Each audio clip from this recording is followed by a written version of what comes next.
For decades, fans wondered what Emmylou Harris really thought about John Denver. At 78, she finally opens up, and what she says will bring back memories you thought were long gone. Emmylou Harris is one of the most iconic voices in American music, an artist who built her career on honesty, vulnerability, and an almost spiritual connection to song. But behind her celebrated journey lies a friendship that has intrigued fans for years, her deep, mysterious bond with John Denver. Now in her late 70s, Harris has finally opened up about him, and her words offer a rare glimpse into a connection that went far beyond the spotlight. Want to support our channel? Join the Echo Insider. Just hover over the Echo Insider icon, click and watch new videos before anyone else. Before Emmylou Harris ever stood in front of thousands of cheering fans or collected shelves full of Grammy Awards, she was just another young dreamer with nothing but a guitar, a fragile hope, and a voice so unique that people in smoke-filled coffeehouses of Greenwich Village would stop mid-conversation just to listen. But the path to stardom wasn't golden, it was brutal. Harris moved to New York in the late 1960s with barely enough money to eat, let alone survive in one of the toughest cities for a young artist. By day, she worked odd jobs to pay rent. By night, she played tiny clubs where most singers faded into obscurity. She had a failed first marriage, a baby to raise, and almost no support system. Many told her to give up, that her dream was impossible.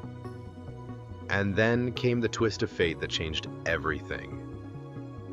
In the early 1970s, she crossed paths with the legendary Gram Parsons, a man who had already carved his name into the history of rock through the Byrds and the Flying Burrito Brothers. Parsons wasn't just talented, he was magnetic, and he saw something in Harris that others had overlooked. He pulled her into his orbit, invited her to sing harmonies, and in that moment, her destiny shifted forever.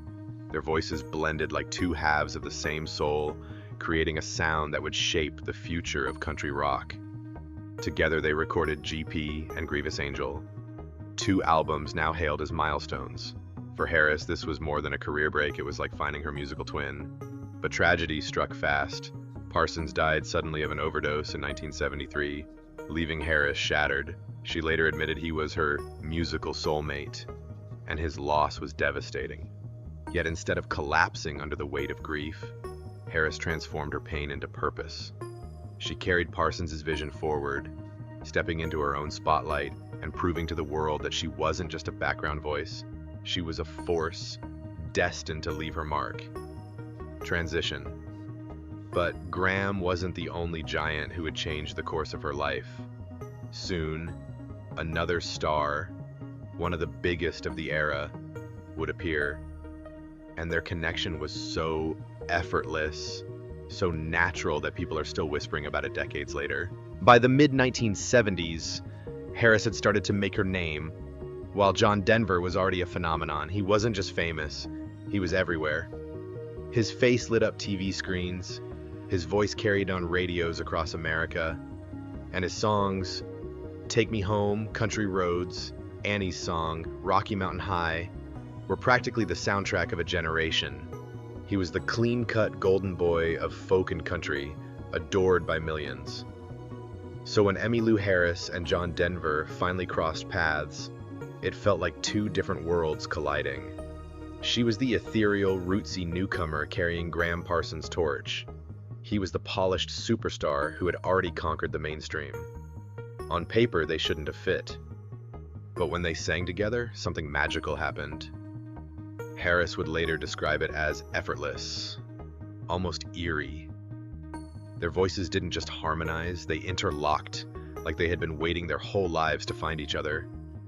His clear, soaring tenor wrapped around her silvery harmonies in a way that gave audiences chills. It wasn't rehearsed, it wasn't forced, it was pure chemistry, the kind you can't fake. Fans who were lucky enough to witness their joint performances, whether at charity concerts or special events, still talk about it to this day. But here's where the whispers begin. The public could sense the connection, the spark, and rumors swirled. Were they just friends? Was there more between them? Harris herself kept quiet for years, refusing to spill details. Yet behind the silence, their bond only grew stronger. She later admitted that singing with Denver felt like weaving something bigger than both of us. It was the kind of partnership that left fans aching for an entire album, but it never happened, leaving only scattered performances and endless speculation.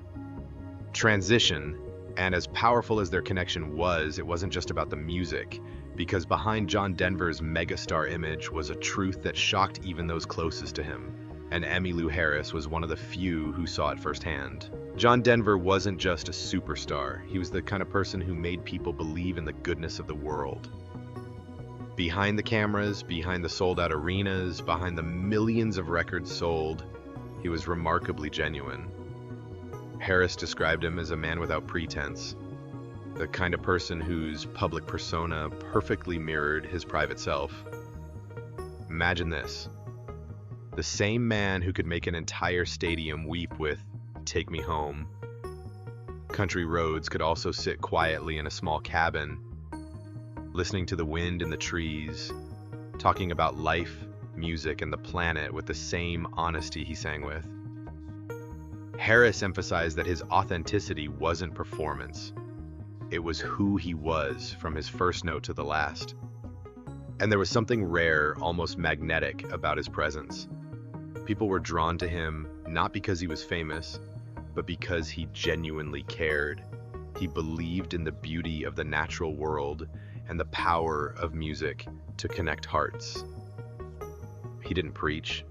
He didn't perform for approval. He simply was, and that made everyone around him feel something extraordinary. For Harris, this was more than inspiration, it was permission.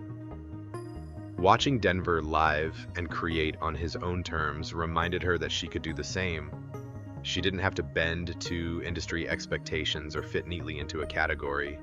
She could follow her heart, sing what mattered, and remain authentic, even when it was risky or unconventional. Denver's influence was quiet but profound, like a compass guiding her through the storm of fame, expectations, and personal struggles. Transition. But as remarkable as his life was, the tragedy that awaited would leave an unforgettable mark, not just on Harris, but on the world. Then came the day no one was prepared for. In 1997, John Denver's life ended abruptly in a plane crash. He was only 53. Just like that, the world lost a voice, a soul, a presence that had felt eternal. For Harris, hearing the news was like a physical blow. She remembers sitting in stunned silence, hours slipping by as reality refused to sink in. It wasn't just grief, it was disbelief, anger, and the haunting sense of why him? He had so much more to give, so much love, so much music, so much light. Denver's death was sudden, shocking, and unfair in every sense. And yet, in that raw pain, Harris also recognized something essential: the depth of what he had shared with the world. Even in death, Denver's influence lingered. His songs continued to resonate with millions. His environmental activism, his message about caring for the earth, his ability to connect people through simple, heartfelt music, none of it was lost. Harris often reflects that Denver's legacy isn't measured just in charts or awards, but in the countless lives touched by his authenticity and vision. What makes this moment even more compelling is Harris's honesty. Decades later, the loss still haunts her. And yet, she chooses to speak about it now. Not to stir nostalgia, but to honor a friendship and a musical bond that changed her life forever. In sharing her memories, she gives fans a rare glimpse into the man behind the legend, a man who was larger than life, yet profoundly human. Transition, and that humanity, the honesty, the courage, the genuine heart, is exactly what Harris carries forward and what she now hopes the world will remember. Even after decades, the lessons Emmylou Harris carries from John Denver go far beyond music. To her, he wasn't just a singer, he was a guide, a mirror, a reminder of what it means to live with integrity and courage. Denver taught her, and anyone paying attention, that you could succeed in the world of fame without losing yourself. He sang from his heart, not from a chart or a trend. Harris recalls how Denver's authenticity gave her permission to do the same. In an industry obsessed with fitting molds, he showed that truth resonates more than perfection. He never tried to fit into anyone else's idea of success, Harris reflected. He simply lived and sang what mattered. And that wasn't just philosophy, it was revolutionary. What's even more remarkable is how ahead of his time he was. Decades before conversations about climate change or sustainability became mainstream, Denver used his music as a platform to advocate for the planet. Through songs, speeches, and personal example, he reminded people that caring for the earth wasn't political. It was moral, human, and urgent. Harris describes this as one of his greatest gifts, the courage to care deeply and to inspire others to do the same, simply through authenticity and love. And for Harris, this wasn't abstract inspiration, it was deeply personal. Observing Denver, she learned that her voice, her choices, and her music could have the same quiet but powerful influence. He reminded her that artistry isn't just about talent, it's about honesty, courage, and leaving something meaningful behind. Transition. But Denver's life, as brilliant and impactful as it was, also carries a deeply human story about connection, inspiration, and what it truly means to be remembered, and Harris has finally shared it. Now, at 78, Emmylou Harris has finally broken her silence, not to stir rumors, but to honor her friend. Her words remind us that their connection wasn't about scandal, but about something purer: respect, music, and shared love for life's simplest joys. As Harris herself put it, "Whenever I hear his songs, I feel like he's still here, reminding us to love more deeply, live more simply, and never forget the beauty around us." And maybe that's the real story, because sometimes the most powerful bonds don't need headlines. They live forever in the music. If you enjoyed this story, go ahead and subscribe to the channel. It really makes us smile. And if you're hungry for more fascinating tales, check out the 2 videos right below. You might just discover your next favorite story.